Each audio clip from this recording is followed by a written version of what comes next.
আজ টিভিতে, ফেসবুকে, ইউটিউবে একটাই খবর, রমজানে ডিমের দাম কমবে। শুনতে ভালো লাগে তাই না? কিন্তু এই সস্তার দামটা কে দিচ্ছে? কেউ কি জিজ্ঞাসা করছে? প্রান্তিক পর্যায়ে যারা খামারি আছি আমরা শেষ হয়ে যাচ্ছি। আমাদের একটা ডিম উৎপাদন করতে ফিড, ওষুধ, ভ্যাকসিন, শ্রম সবকিছু মিলিয়ে মূল্য পড়ে 9 টাকা। কিন্তু এই একই ডিম সিন্ডিকেটের কারণে আমরা বিক্রি করছি মাত্র 60 টাকা।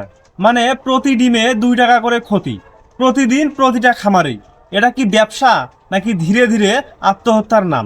আজ যখন কিছু মিডিয়া বলে সুখবর, ডিম সস্তা হচ্ছে, তখন তারা বলে না কত খামারি পথে বসেছে, কত খামার বন্ধ হয়ে যাচ্ছে।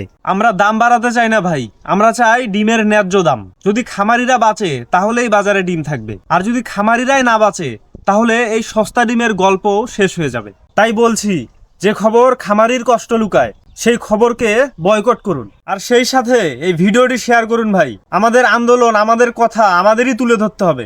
এখানে কেউ আসবে না আমাদের হয়ে কথা বলতে।